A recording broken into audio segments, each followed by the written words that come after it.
Alors Moussaillon, tu sais pas trop comment conserver les trucs au frais sur ton bateau? Bah écoute-moi. Salut et bienvenue dans ce Mayday dont le moins qu'on puisse dire est qu'il est de saison. En effet, c'est de garder ta nourriture et ta boisson au frais pendant que t'es en bateau qu'on va parler grâce à la glacière magique. Pour profiter au mieux de ta glacière lors de tes sorties, il te faudra te poser quelques questions pour être certain de ne pas te tromper.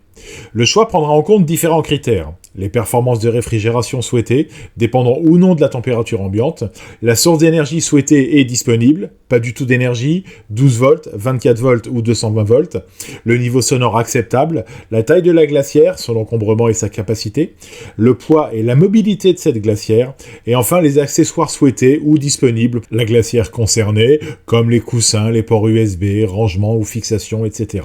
Il existe 4 systèmes de réfrigération principaux pour assurer une bonne conservation des produits à bord de ton bateau. Les glacières passives. Ces glacières sont dotées d'une isolation en mousse polyuréthane très efficace, combinée à un joint labyrinthe étanche. Rempli d'accumulateurs de froid ou de glaçons, elles gardent leur contenu au frais pendant plusieurs jours en fonction de l'utilisation et des conditions météo.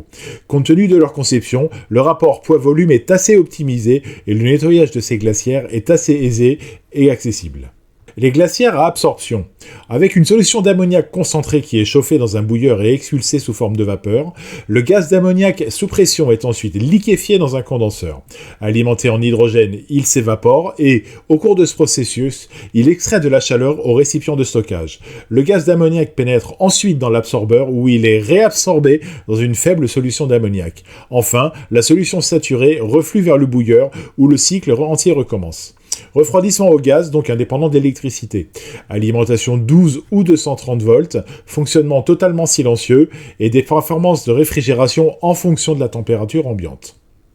Les glacières thermoélectriques, ou à effet Peltier, c'est basé sur le fait que l'énergie froide ou chaude, selon la polarité, est générée quand un courant continu est acheminé entre différents types de métal.